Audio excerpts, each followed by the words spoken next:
1 घंटे का इस स्वाध्याय है, लगभग 10:30 बजे समाप्त हो जाएगा।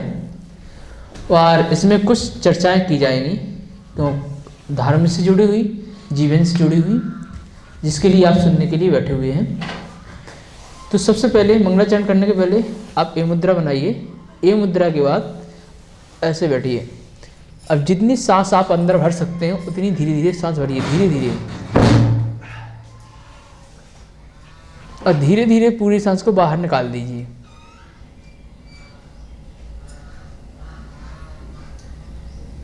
ऐसा 3 बार करना है। अभी ये रिहर्सल था, मतलब वो था, अब 3 बार करो, है ना। धीरे धीरे सांस को लेना है, बिल्कुल धीरे धीरे धीरे धीरे, जितनी सांस आप ले सकते हो उतनी लेना है।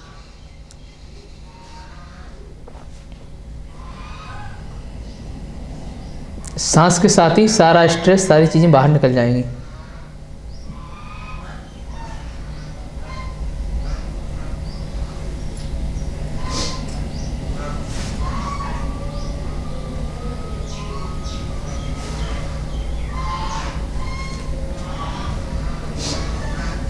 चलिए अब हाथ जोड़ लें।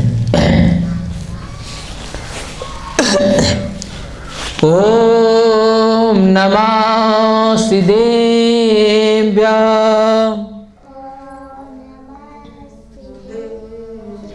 ओम नमः सिद्धेभ्यः,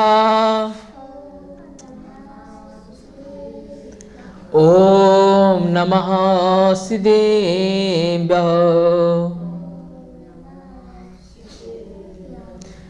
णमो अरिहन्ताणं, णमो सिद्धाणं, णमो आयरियणं, णमो अजयणं, णमो लोयेशं विशाहुणं।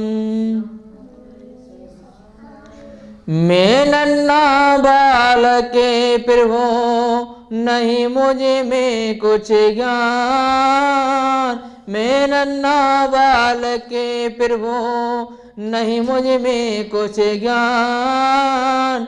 मेरे और में आवसो परम सिद्ध भगवान। मेरे और में आवसो परम सिद्ध भगवान। कम खाना कम सोना, कम दुनिया से प्रेम।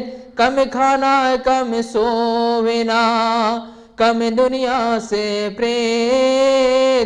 कम मुख से बोले वचने, यह साधु की रीत। कम मुख से बोले वचने, यह साधु की रीत। कम मुख से बोले वचने, यह साधु की रीत। देवाय दिव्य गजा श्री सुन ब्राह्मण सचित विराजमान शांत जनार्दन भगवान की, चिंतामणि पार्श्वनाथ भगवान की, दर्शन जिनवाणी माता की। चलिए, जो हमारा विषय चल रहा है मानव धर्म जीवन का सफल रास्ता, उस विषय पर हम लोग चर्चाएं कर रहे हैं, जो धर्म से जोड़ करके चर्चाएं चल रही हैं। और आपको हम बताना चाहेंगे किस प्रकार से व्यक्ति आगे बढ़ सकता है और अपने कार्य को सफल कर सकता है। तो जहाँ तक हमने कल पढ़ा था कि वास्तव में व्यक्ति किस प्रकार से अपने जीवन को, चीज़ों को खो देता है और किस प्रकार से अपना जीवन में बिछड़ी हुई चीज़ों को पा सकता है। अब एक जो बात शायद मैंने पहले ही बताई है, आज मैं दोबारा दोहरा देता हूँ कि अपने बच्चों को संस्कार कुछ इस प्रकार से दें कि अगर वो दूसरों के घर का काम कर रहे हैं, जैसे आपके चाचा हैं, ताऊ हैं, ठीक है ना, आपके अड़ोसी पड़ोसी भी हैं, है ना, तो अगर उनका भी काम कर रहे हैं, उनका अच्छा काम, बुरा काम नहीं, अच्छा काम, तो आप उन्हें रोके टोके नहीं। अगर आप रोक देंगे कि उनके घर पे काम मत कराया कर, क्यों कराती है, या फिर आप पड़ोसी से या ताऊ से लड़ोगे या फिर चाचा से लड़ोगे कि तुम मेरे बच्चे से काम कराते हो, ये गलत हो जाएगा। आज अगर उनका काम नहीं करेंगे तो उनके अंदर सेवा भावना नहीं आएगी, किसी भी कीमत पे नहीं आएगी। आज वो मतलब ताऊ के लिए मना किया कि उनके घर पे काम मत कर, क्या करो यहाँ पे घर पे, है ना, यहाँ पे अड़ोसी पड़ोसी में जो भी है अच्छी चीज़ों के लिए, तो मना तो आपने कर दिया, लेकिन उसका प्रभाव इतना दुष्प्रभाव पड़ता है कि वो एक दिन खुद घर के भी काम नहीं करता है। समझना मेरी बात को, घर के भी काम नहीं करता है। दूसरी बात, अगर आपके कोई दादाजी वगैरह हैं, कोई घर वाले हैं, कोई अगर फूफा जी आए या कोई रिश्तेदार है, अगर उनकी सेवा बच्चों से करा सको, बच्चों से करा सको, बच्चों से कराने का मतलब ये है कि उनके अंदर एक भावना जगाना, है ना, सेवा की भावना जगाना, गुरुओं के प्रति सेवा की भावना, माता पिता के प्रति सेवा की भावना, है ना, रिलेटिव्स यानी रिश्तेदारों के प्रति भावना, सेवा की भावना अगर आप जगा सकते हो तो ये अभी से डेवलप हो सकती है। अगर आपने अभी रोका तो बाद में क्या होगा, वो आपकी खुद की भी सेवा नहीं करेंगे। क्या करेंगे वो आपकी बाद में खुद की भी सेवा नहीं करेंगे। उदाहरण दे रहा हूं मैं, दिल्ली का ही किस्सा है। जब मैं दिल्ली पर्यवेक्षण पर गया था तो हमें एक परिवार में गया, क्योंकि अलग अलग परिवार में खाना खाने के लिए जाया करते थे। तो जब मैं एक परिवार में गया तो उनकी जो बेटी थी लगभग ग्रेजुएशन चल रही थी, है ना, तो उन लोगों ने कहा कि पंडित जी साहब, मुझे पंडित जी साहब कहते हैं उस जगह पे, तो पंडित जी साहब मेरी जो बेटी है बहुत परेशान करती है मुझे, और मुझे मेरी बात नहीं मानती है। मैंने कहा क्या हुआ, कल घूमना फिरना, है ना, और इसके बाद में इसे अच्छे कॉलेज में भी डाल दिया है और बहुत पैसा भी खर्च कर रहे हैं, लेकिन मेरी बात नहीं मानती है। मैंने हिस्ट्री जानी, मैंने कहा आपने किस तरीके से पाला पोसा क्या किया, तो उन्होंने कहा कि मैंने इसे कभी नहीं टोका, कभी नहीं रोका मैंने इसे, इसने जो चाहा मैं करता गया ताकि मेरी बेटी खुश रहे, मेरी बात माने, इसने जो जो कहा मुझसे वो मैं करता गया है। और इसके बाद में मैंने अच्छे स्कूल में डाला, अच्छे स्कूल में डाला, बहुत फीस थी, और इसके बाद मैंने इससे कभी कोई काम नहीं कराया, कभी कोई काम नहीं कराया, ना घर का ना कुछ कोई बाहर का, ताकि बेटी हमारी ज़्यादा से ज़्यादा पढ़ लिख सके। समझे ना मेरी बात को, ज़्यादा से ज़्यादा पढ़ लिख सके, पढ़ने के लिए टाइम दे सके, मैंने कभी नहीं कराया। और आज मेरी बेटी हमारे ही ऊपर हावी हो रही है, तो ये गलत है। मैंने कहा बिल्कुल गलत है, आप भी गलत हो। तो अचंभित रह गए कि अब मैं क्यों गलत हो गई, मैंने तो इतना अच्छा रखा, पूरी रिस्पॉन्सिबिलिटी लगा। मैंने कहा आप भी गलत हो। मैंने कहा आपने जो पाला पोसा है, आपने घर का काम नहीं कराया, तो उससे घर की जिम्मेदारियों का एहसास ही नहीं हुआ, घर की जिम्मेदारियों का एहसास ही नहीं हुआ। और आप जो वो कहती गई वो अगर आप करते गए तो एक दिन ऐसा आएगा कि जिस दिन उसकी इच्छा पूर्ति नहीं होगी वो आप पर हावी होगी, क्योंकि वो आदी हो चुकी है, वो आदी हो चुकी है ऑलरेडी। गलत नहीं कह रहा हूं ना, ऑलरेडी आदी हो चुकी है। आपने कभी किसी की सेवा भाव जगाई नहीं कि गरीबों की हेल्प करो, या फिर मतलब फूफा या जो भी रिलेटिव आए उनकी सेवा करो, आपने कभी ये कहा ही नहीं। आपने बल्कि टोका है कि इसके काम मत किया करे, इसका काम मत किया करे, पढ़ाई में लोग नुकसान होता है, ऐसा वैसा है। तो पढ़ाई ठीक है, एक अपनी जगह ठीक है, उसके लिए लौकिक ज्ञान तो आ गया, लेकिन जो धार्मिक संस्कार थे वो उनसे आपने पूर्णतः अलग कर दिया। धार्मिक संस्कार जो आने चाहिए थे वो तो नहीं आए ना, ये गलत है। मैंने यही पूछा कि आप मंदिर लेके जाया करते थे इसे, बोले नहीं, मंदिर का तो सुबह से था, तो बच्चे 7 बजे उठते थे, 8 बजे का स्कूल होता था, तो मंदिर के लिए तो टाइम ही नहीं मिलता था। मैंने कहा बहुत अच्छी बात है, बहुत अच्छी बात है। मैंने कहा घर पे कभी स्वाध्याय वगैरह कुछ कहा कि नहीं, वहाँ से तो इतना काम मिलता था कि वो काम में ही लगी रहती थी और पढ़ाई ही करती रहती थी। मैंने कहा ये भी बहुत अच्छी बात है। उनको पैसा कमाना है भाई, स्कूल वालों को पैसे कमाने हैं सिर्फ, है ना, तो उनको अपनी रिस्पॉन्सिबिलिटी निभानी जरूरी है, लेकिन धार्मिक संस्कार जो मिलने चाहिए ना वो आज के स्कूल में शायद ही कहीं हो, हर जगह नहीं है, कहीं कहीं पे कि किस तरीके से रहन सहन होना चाहिए, माता पिता की सेवा करनी चाहिए, क्या करनी चाहिए।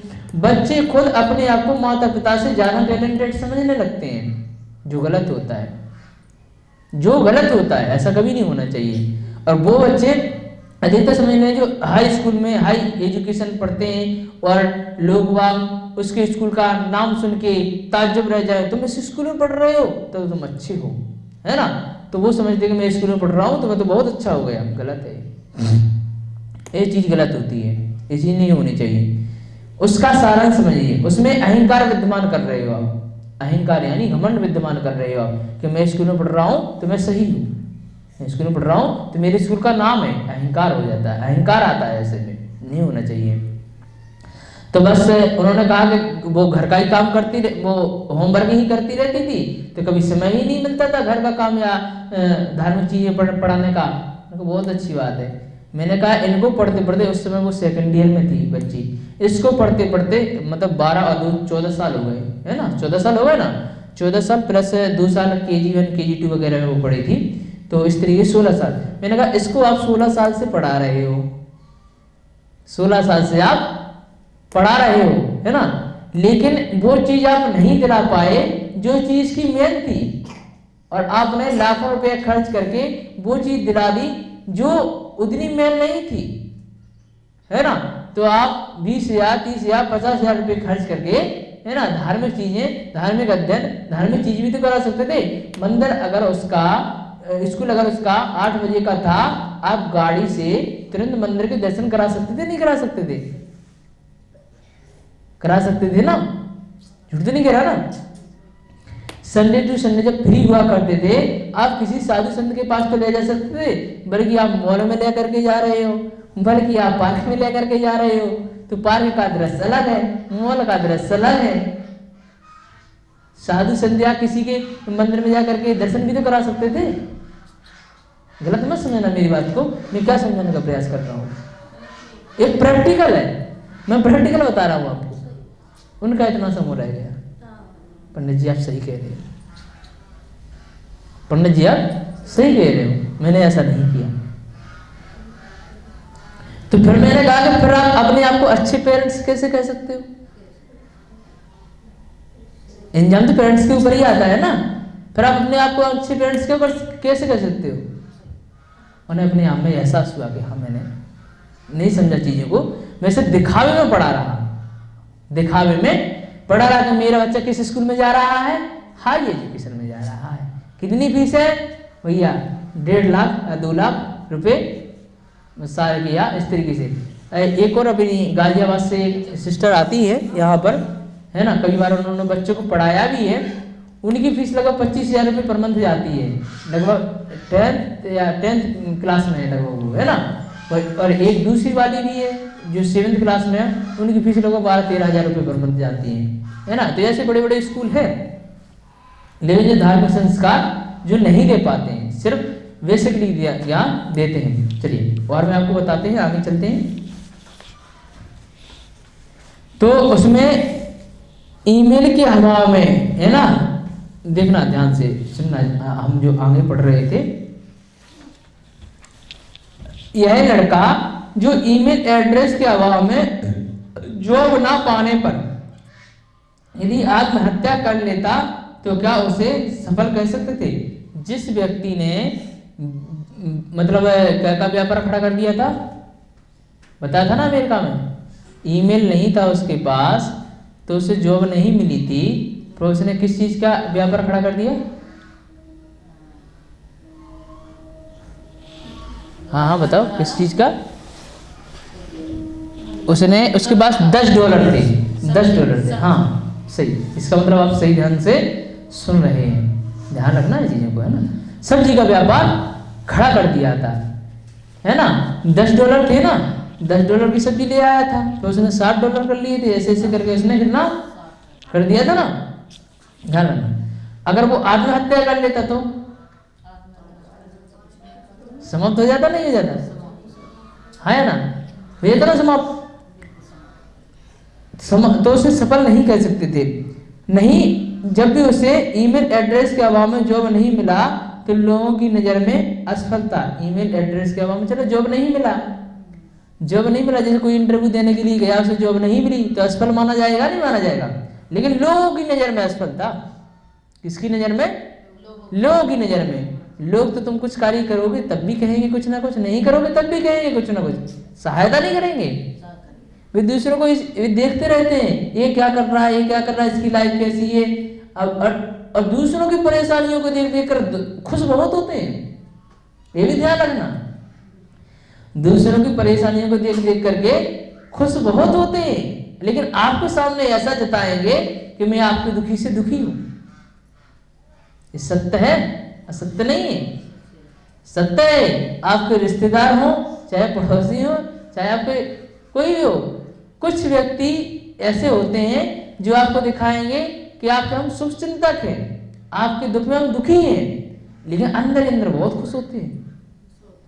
समझ लेना इस चीज को, ये सत्य है ना। तो इसी प्रकार लोगों की नजर में असफल रहे तो कोई बात नहीं, अपनी खुद की नजर में सफल रहना चाहिए। समझे ना आपको, चाहे आप छोटा सा काम करो चाहे बड़ा काम करो, खुद की नजर में सफल हो बस, लोग तुम्हें सहायता देने नहीं आएंगे। ठीक है ना, चलिए आगे। लेकिन सही मायने में उसने ईमेल के अभाव में भी सहज जीवन जीना सीख लिया था, अतः वह पूरी तरह सफल रहा। स्वयं निर्मित मतलब स्वयं के द्वारा बनाया गया लक्ष्य ना, स्वयं निर्मित लक्ष्य की आप प्राप्ति में उसने हार नहीं मानी, उसने हार नहीं मानी और सहज दिशा में चलकर अधिक सफल होकर दिखा दिया। मतलब अच्छी दिशा में चलकर क्या किया, सफल होकर के दिखा दिया। कठिनाइयां सबके पास आती हैं, उसी कठिनाई को रास्ते पर चलते हुए आगे बढ़ना ही सफलता होती है। लोगों की नजर में नहीं, खुद की नजर में जरूर मानना चाहिए। समझे ना आपको। बिल गेट्स ने लिखा है, आई फेल्ड इन सब सब्जेक्ट्स इन एग्जाम, मतलब मैं कुछ सब्जेक्ट में फेल हूं अगर, what my friend past in all, अगर कुछ सब्जेक्ट में फेल हुआ, मेरा फ्रेंड क्या है सभी सब्जेक्ट में पास है। Now V an engineer in Microsoft and I am the over of Microsoft. अब क्या है, बिल गेट्स ना माइक्रोसॉफ्ट का क्या है, मेन इंसान है। क्या है, मेन इंसान है। तो मैंने इसमें जो समझाने का जो सिद्धांत है उसमें एक कहा गया है, हमें ये नहीं सोचना चाहिए कि सामने वाला कितना सब्जेक्ट में पास हुआ है या कहीं नहीं हुआ है ना, कि किसमें फेल हुआ है किसमें नहीं हुआ है। हमें अपनी क्वालिटी को देख करके आगे बढ़ना चाहिए। ठीक है ना। अर्थात कभी कभी ऐसा होता है, इसका जो अर्थ है जो इसमें बताया गया है, अर्थात कभी कभी ऐसा होता है कि हम जो लक्ष्य निर्धारित करते हैं उसमें असफल होने पर हार मान लेते हैं। क्या होता है उसमें, असफल होने पर क्या मान लेते हैं, हार मान लेते हैं। लेकिन किस्मत हमारे लिए सफलता के दूसरे अन्य दरवाजे खोलती है। क्या खोलती है, दूसरे अन्य दरवाजे खोलती है, जिन्हें हम प्रायः पहचान नहीं पाते। दरवाजे भी खोलती है लेकिन हम उन्हें पहचान नहीं पाते। तकदीर के लिखे पर कभी शिकवा मत कीजिए। तकदीर ने जो लिखा उस पर शिकवा मत कीजिए। शिकवा का मतलब होता है शिकायत, है ना। अभी हम इतने समझदार नहीं हैं कि ईश्वर के इशारे को समझ सके। सही बात है, ईश्वर के इशारे को हम नहीं समझ सकते। ईश्वर के इशारे को हम नहीं समझ सकते हैं। ठंड भी आती है, बरसात भी आती है, आती नहीं आती, गर्मी भी आती है, लेकिन है क्या रहस्यमय चीज है, ये आते क्यों है, ठंडी ठंड रहे, ऐसा क्यों नहीं होता है। कोई ना कोई तो है जो इसको चेंज कर रहा है, कोई ना कोई तो है जो चेंज कर रहा है, कि नहीं है कोई, वही ईश्वर है, वही भगवान है। साइंटिस्ट भगवान को नहीं मानती है, साइंटिस्ट भगवान को नहीं मानती है, वो दूसरे सिद्धांतों को मानती है। लेकिन अचंभित तब रहती है जब चमत्कार देखती है, जब चमत्कार देखती है तब अचंभित रहती है।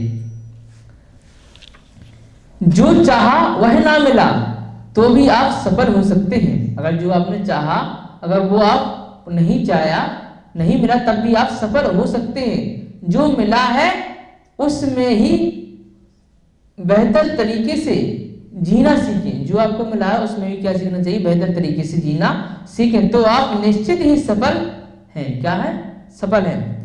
यह उल्हाना देना बंद कर दें कि ऐसा हो जाता तो ऐसा सफल हो जाते, अगर मेरे साथ ऐसा ऐसा होता तो ऐसा सफल हो जाते, है ना। बल्कि यह कहना शुरू कर दे कि ऐसा नहीं होगा तो भी हम सफल हो सकते हैं। कितनी अच्छी बात कही है। इसमें लिखा है जो आपने चाहा अगर वो आपका खो गया और आपको नहीं मिला तो आप उसको पकड़ के मत बैठिए। उसको पकड़ के मत बैठिए, आगे बढ़िए, और आगे बढ़ करके मतलब क्या कहा गया, आगे बढ़ करके ये कहिए कि जो नहीं भी है हमारे पास तब भी हम आगे बढ़ सकते हैं, तब भी क्या कर सकते हैं, हम आगे बढ़ सकते हैं ना। चलिए, तो और ये मत कहिए कि मेरे पास अगर ये होता तो ये ऐसा कर देते, मेरे पास ये होता तो ऐसा कर देते, मेरे पास पैसे होते तो मैं ये कर लेता, ये उदाहरण आने के लिए जो है आपके पास उसी में कोई ना कोई सॉल्यूशन ढूंढने का प्रयास कीजिए। और इसके बाद लिखा है हम उससे भरोसे नहीं, अब तो उसे ही अपने अनुकूल बना लेंगे, यही वास्तव में असली सफलता है। जो हमारे पास है उसी को अनुकूल बना लें, वही हमारा सबसे श्रेष्ठ जीवन यापन करने का साधन है। जो हमारे पास है, घर मकान, जो पलंग आदि, बिस्तर आदि, इसके बाद जो खाने पीने की चीजें जो हमारे पास हैं, है ना, रिलेटिव्स वगैरह, रिश्तेदार वगैरह, जितना भी परिवार है ना, जो जितना हमारे पास अभी साबित है वही दुनिया का सबसे श्रेष्ठ है, ये मान करके चलिए। आप सफलता का श्रेय किसे दें? अगर सफलता आपको मिलती है तो उसका श्रेय किसे दें? अक्सर लोग जब असफल होते हैं तो भी कहते हैं कि यह सब भगवान ने कर दिया है। जब असफल होते हैं तो किसने कर दिया? भगवान ने कर दिया है ना। और जब वे सफल होते हैं तो अहंकार बन करके यह कहते हैं कि यह मैंने किया है। क्या किया है? यह मैंने किया है। एक छोटा सा उदाहरण है, कई कंपनियों में ऐसा होता है, मैं किसी विशेष पर टिप्पणी नहीं कह रहा हूं, कई कंपनियों में ऐसा होता है, जो लीडर होता है वह कर्मचारियों से काम कराता है, कर्मचारियों से काम कराता है। इसके बाद मालिक के पास क्या कहता है? एक काम मैंने करा दिया, एक काम मैंने करा दिया, इतना अच्छा काम मैंने करा दिया, बड़ा चढ़ा करके बोलेगा कि ये काम मैंने करा दिया, ये काम मैंने करा दिया। ये गलत लीडर की पहचान है, ये गलत लीडर की पहचान है कि बस कर्मचारियों से काम कराया, अपना ऊंचा दायित्व बता करके कि मैंने ये काम करा दिया, मैंने ये काम करा दिया, मैंने ऐसा करा दिया, मैंने वैसा करा दिया, अच्छा बड़ा चढ़ा करके बता दिया। ये होता है गलत लीडर, ये सही लीडर नहीं है। सही लीडर वो होता है, ये काम इन कर्मचारियों ने बहुत अच्छे तरीके से कर दिया, ये काम इन कर्मचारियों ने बहुत अच्छे से कर दिया, ये काम इन कर्मचारियों ने बहुत अच्छे से कर दिया। और अगर उन कर्मचारियों पर काम नहीं आ रहा है तो लेकिन लीडर का फर्ज होता है उसे सिखाने का, उसे सिखाने का, डांटने का नहीं होता है।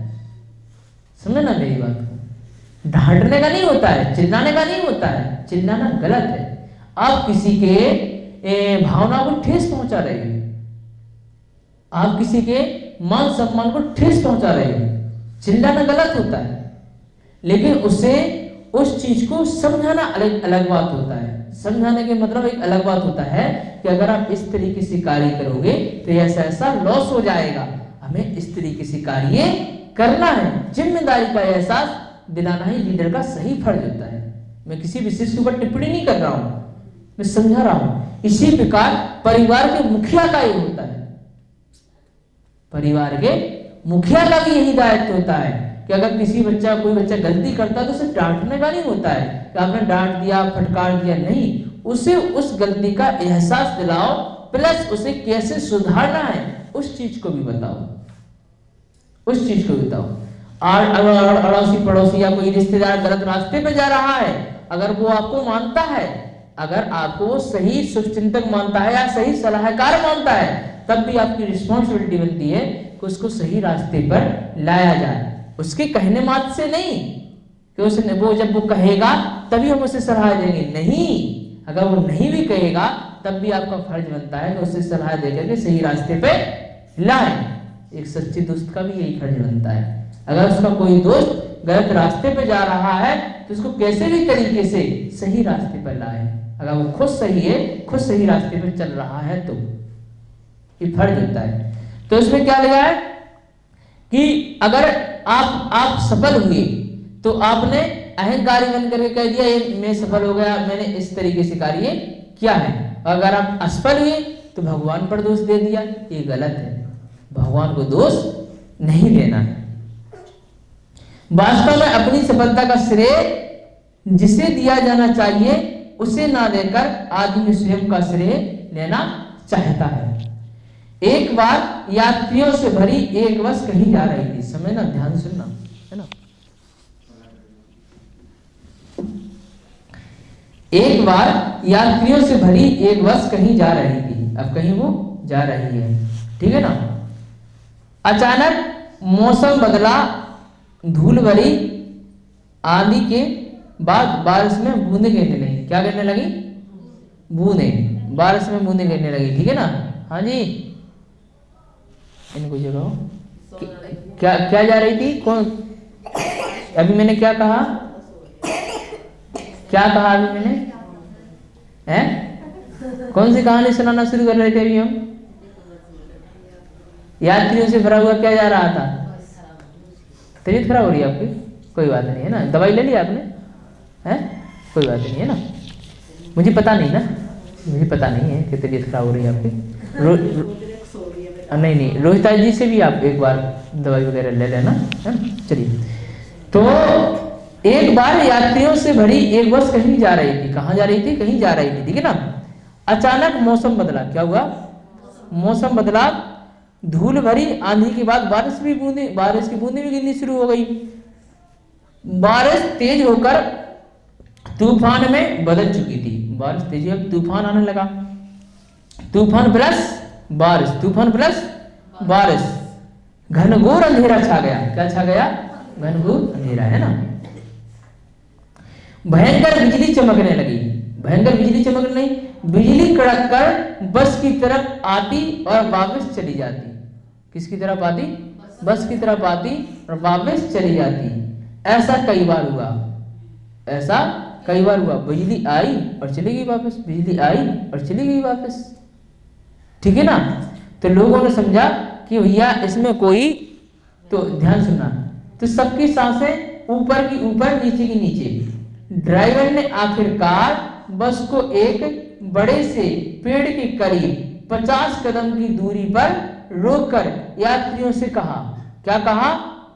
इस बस में कोई ऐसा यात्री बैठा है जिसकी मौत आज निश्चित है। क्या बैठा है? जिसकी मौत आज निश्चित है।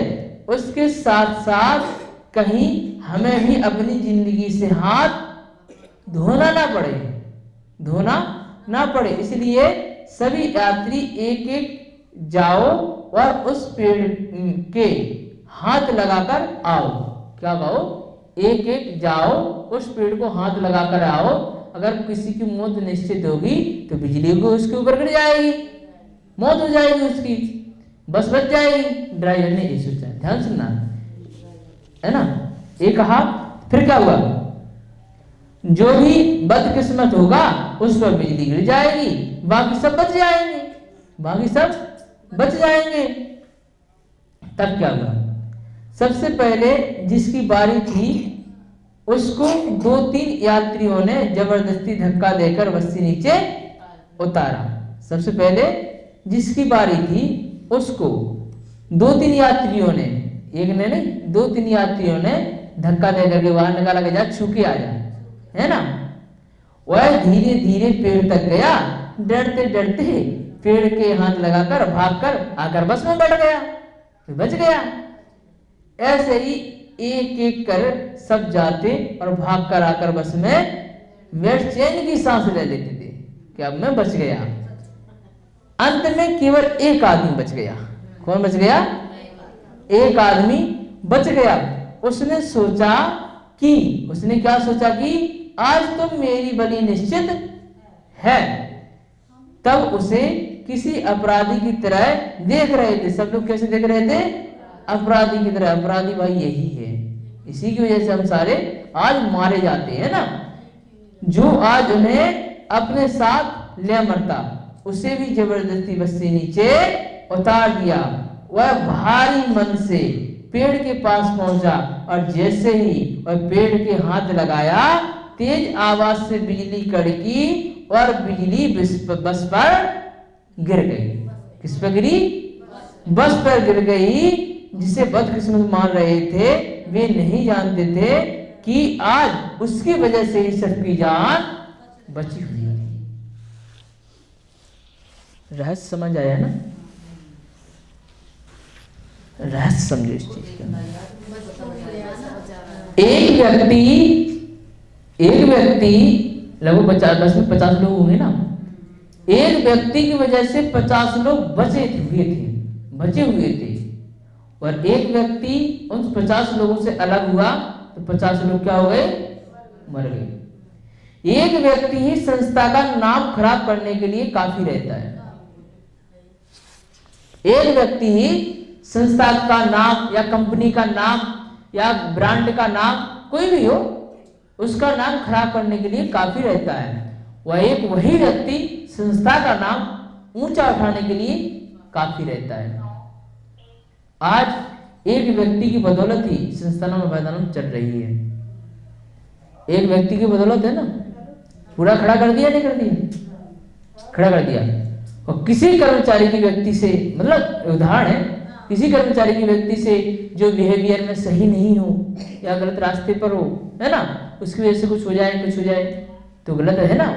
मेरे कहने का मतलब ये है कि हर व्यक्ति इंपोर्टेंट है, हर व्यक्ति क्या है? महत्वपूर्ण है, और उस अपने महत्वपूर्ण योगदान को समझे। कभी दूसरे व्यक्ति को ये नहीं सोचना चाहिए कि ये नहीं होगा, ये व्यक्ति नहीं होगा तो कोई फर्क नहीं पड़ेगा, ये गलत होता है, ये नहीं सोचना चाहिए। एक समय पर ऐसा फर्क पड़ेगा, कोई उसकी भरपाई भी नहीं कर पाएगा, इसमें क्या लिखा है कि एक व्यक्ति की वजह से कितने लोग बचे हुए थे? 50 लोग बचे हुए थे। ठीक है ना दोस्तों? हम सब अपनी सफलता का श्रेय खुद लेना चाहते हैं, जबकि हमारे साथ रहने वालों की वजह से हमें सफलता को हासिल होती है। सच बात है। सफलता का श्रेय व्यक्ति अकेला लेना तो चाहता है, लेकिन उसके पीछे काफी लोगों का योगदान होता है। मैं बता रहा हूं आपको। आपने घर पे खाना बनाया, क्या बनाया? खाना बनाया, ठीक है। आप मार्केट से गेहूं ले आए या चावल लाए, उसके पीछे किसान का योगदान है सबसे पहले, है ना? किसान का योगदान, उस बीज का भी योगदान है, जो जिस बीज के माध्यम से अनाज निकल करके आया है। समझना मेरी बात को? समझ रहे हो ना? प्लस उस भूमि का भी योगदान है, जिस भूमि पे उसने उगाया है या नहीं? गलत नहीं कह रहा हूं ना? उस पानी का भी योगदान है, जिसके माध्यम से वो सिंचित होकर के बाहर आया है। सिर्फ अनाज की बात वार्तालाप कर रहा हूं मैं, सिर्फ अनाज की। उस पानी का भी योगदान, उस सूर्य का भी योगदान है, जिसके माध्यम से प्रकाश संश्लेषण की क्रिया से उसने अपना भोजन बनाया, है ना? उसका भी योगदान है, जिस फसल को उसने काटा,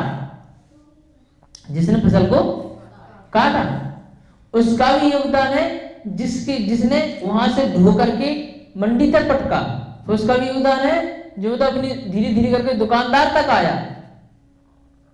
दुकानदार का भी योगदान हो गया, नहीं हो गया? तब जाके आपके घर पे फिर गैस चूल्हे का योगदान है नहीं? और फिर डायरेक्ट आप क्या कहते हो? मैंने बनाई है रोटी, कैसी बनी है?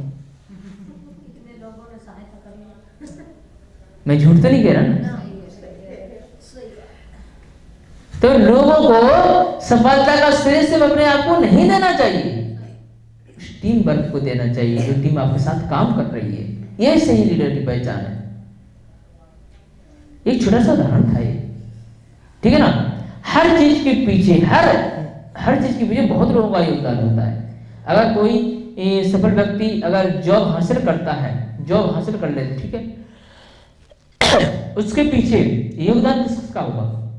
जिस व्यक्ति ने कंपनी को खड़ा किया है, उसका योगदान है नहीं? उसमें जो कर्मचारी काम कर रहे हैं, जिन्होंने इतने सालों तक उसको संभाला है, उनका भी योगदान है। अगर वो कंपनी खड़ी नहीं रहती तो आप जॉब पर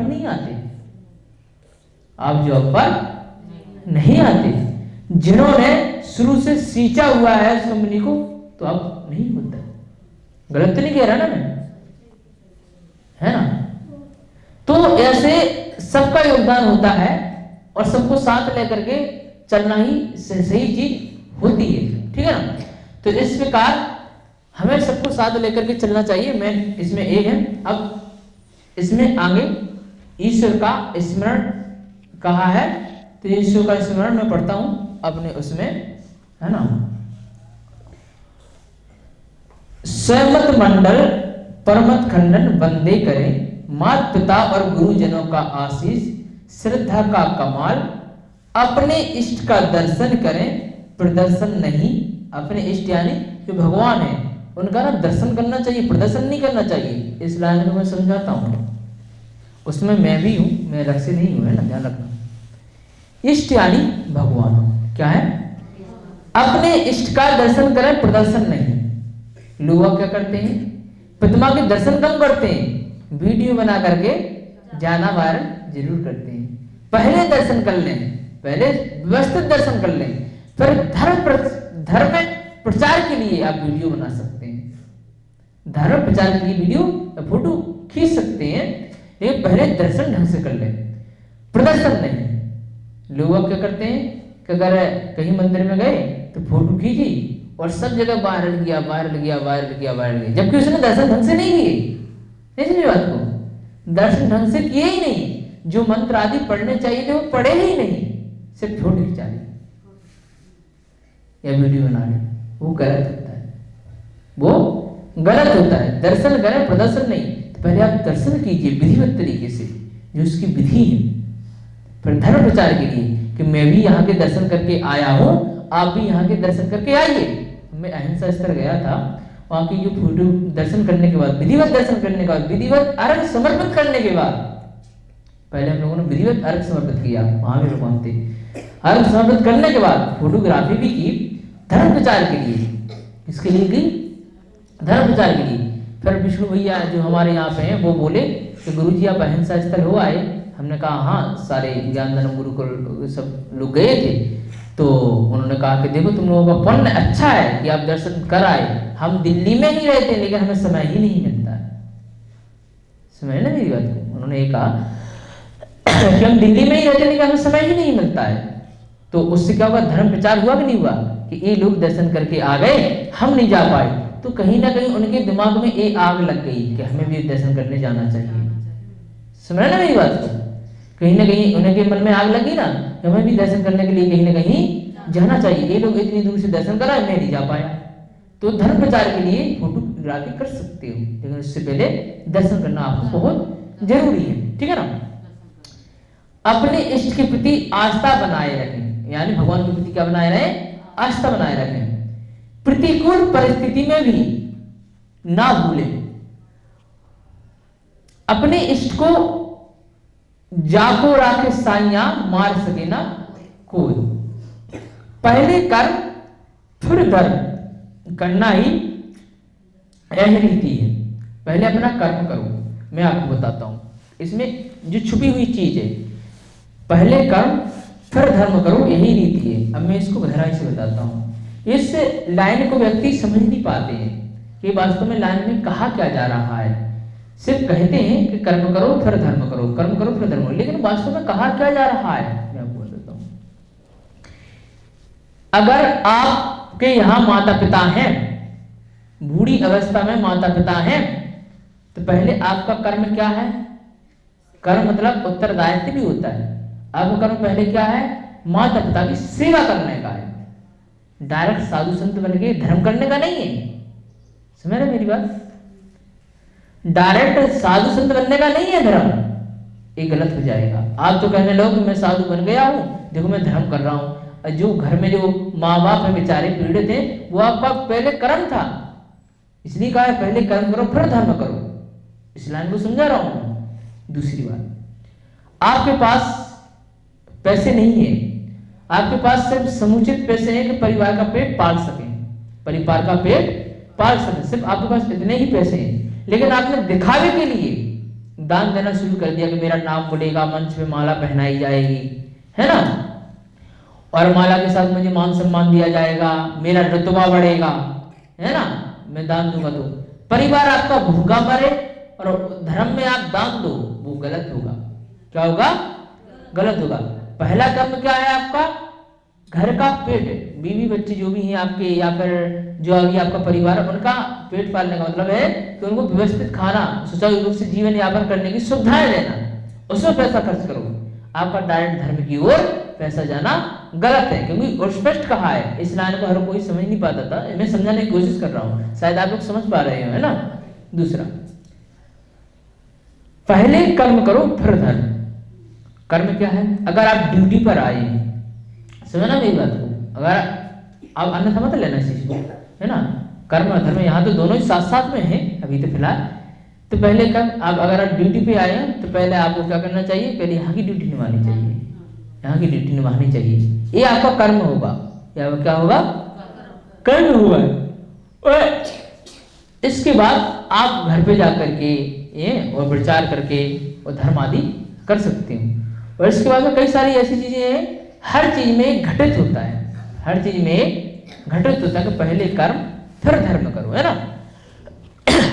चलिए, जैसे कुछ लोग ऐसे भी होते हैं कि पूजा पाठ घर का कर रहे हैं और उनके बच्चे भूखे बैठे हैं, उनको स्कूल जाना है, कहीं पे बाहर जाना है, या फिर कोई मिस्टर को कहीं जाना है ना, और आप आरती लिए बैठे हो और वो भूख से तड़प रहे हैं कि भैया ये आरती से उठे।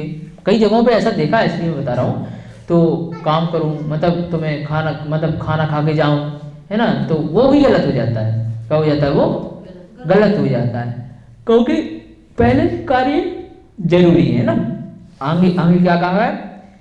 मृत्यु अनिवार्य सत्य है। ये भी सबको पता है कि मृत्यु क्या है? सत्य है, इसे कोई ठुकरा, है ना। किसी के जाने से दुनिया नहीं रुकती, सत्कर्म ही परलोक की कमाई है। सत्कर्म क्या है? परलोक की कमाई है। परलोक या ना 3 लोग होते हैं। कितने लोग होते हैं? कौन कौन से?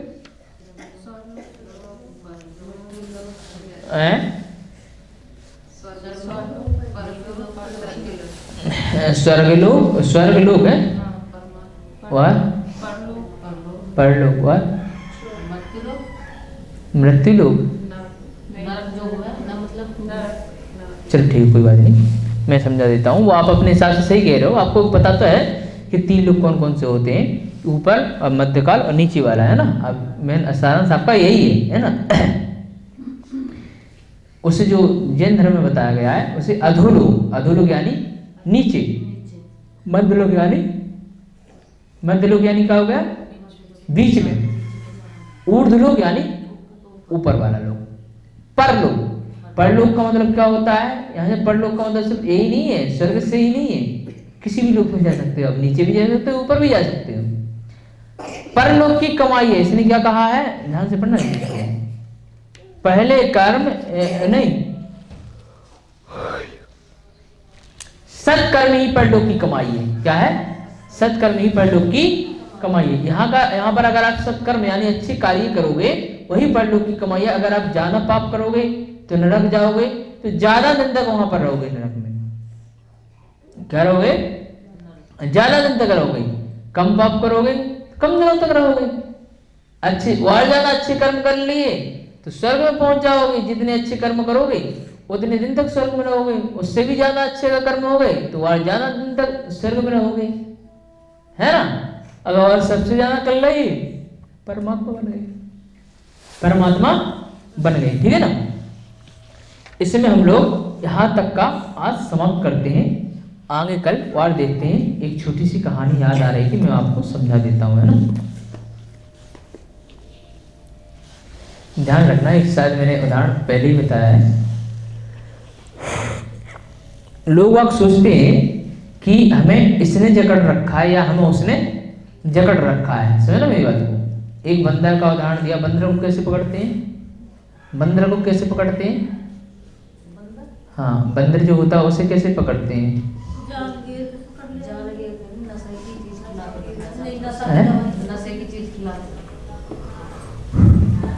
पहले कैसे पकड़ा जाता था? पहले बताता हूँ। एक घड़ा है, क्या है? घड़ा है। उसमें बंदर देख देख के उधर बैठा है और बंदर मुझे देख रहा है। जा करके चने ऐसे दिखाते गए, एक खुद खाता गया, फिर उस घड़े में डाल दिए। बंदर ने क्या सोचा, घड़े में चने, क्या सोचा, चने, ठीक है ना। घड़ा ऑलरेडी बंधा हुआ है पेड़ से, है ना, पेड़ से बंधा हुआ है। अब घड़े के पास, घड़े का मुंह जो है छोटा सा है, कैसा है, छोटा सा। अब बंदर आया चने खाने के हिसाब से, किस हिसाब से आया, चने खाने। उसने देखा कि इधर उधर कोई नहीं है, अब वो व्यक्ति छुपा हुआ है, कोई नहीं है, गया हाथ में गया, हाथ में गया, सीधा पकड़ लिया उसको, चने को उठा लिया। अब पहले हाथ कैसा था, ऐसा था, ऐसा करके धीरे चला गया। अब मुट्ठी बंद हो गई, इतना स्पेस नहीं है कि वो बाहर निकल पाए, समझ में बात, चना भर गई, इतनी बड़ी मुट्ठी हो गई, अब बाहर नहीं, पहले क्या था, छोटा था, चला गया, समझा मेरी बात को। फिर क्या सोचता है बंदर कि इस घड़े ने मुझे पकड़ लिया है, वो चने छोड़ने को तैयार नहीं है, चने छोड़ने को तैयार नहीं है, वो चने तो पकड़े ही है। अब उस घड़े ने मुझे पकड़ लिया, इधर गूंदेगा, उधर गूंदेगा, इधर गूंदेगा, उधर गूंदेगा, वो समझ नहीं पा रहा कि मेरे साथ हो क्या रहा है। चने छोड़ने को तैयार नहीं है, चने छोड़ने को, अगर चना छोड़ दे तो ऑटोमेटिक निकल आएगा, समझ मेरी बात को। चने छोड़ने को तैयार नहीं, ऐसा पकड़ लिया, अब वो इधर भाग रहा, इस घड़े ने मुझे पकड़ लिया। किसने पकड़ लिया, इस घड़े ने मुझे पकड़ लिया। इसी प्रकार आपकी विपत्तियां हैं, इसी प्रकार घड़े के समान ही आपकी विपत्तियां हैं। आपकी जो विपत्तियां हैं वो क्या है, समझो अपनी विपत्ति को, समझो। आप पहले आपके पास पेन नहीं था, क्या नहीं था, पेन नहीं था। अब पेन आपका खो गया, आप दुखी मनाने लगे, पेन आने के बाद खो गया, दुखी मनाने लगे, मनाने लगे ना, दुखी, गलत होता है वो, क्या होता है, गलत है।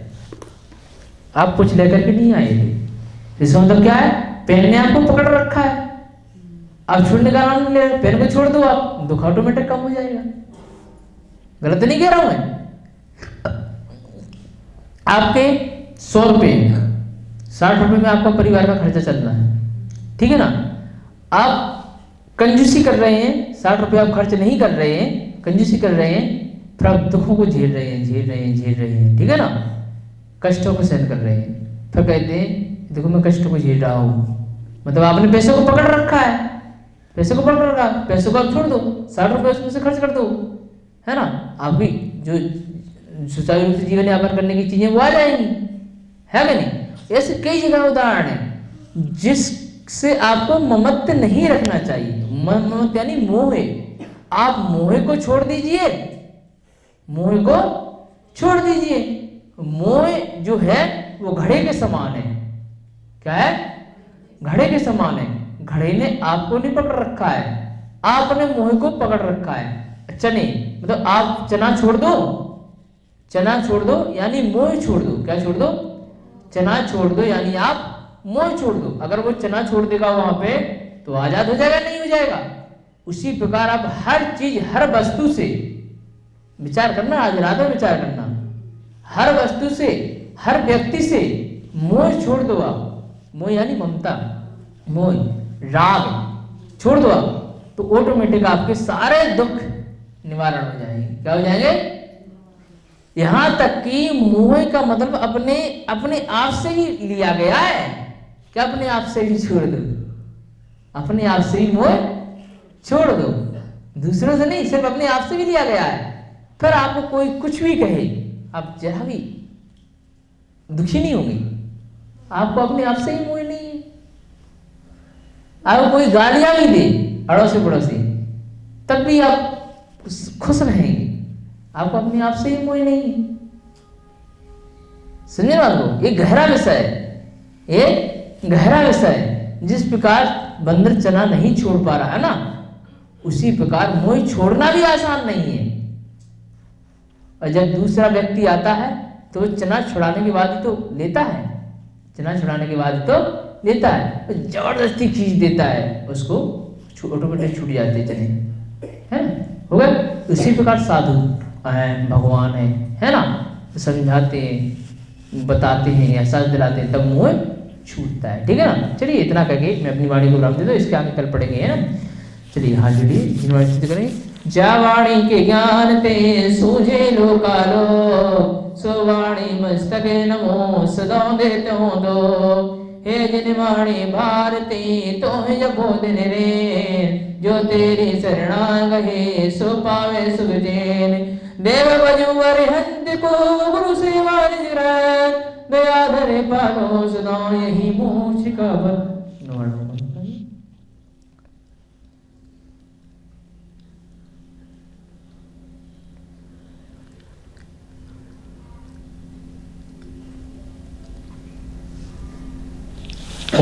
बुढ़ी सी 24 की भगवान की चिंताड़ी पालना भगवान की सभी को सादर जय हिंद जय हिंदू जय हिंदू।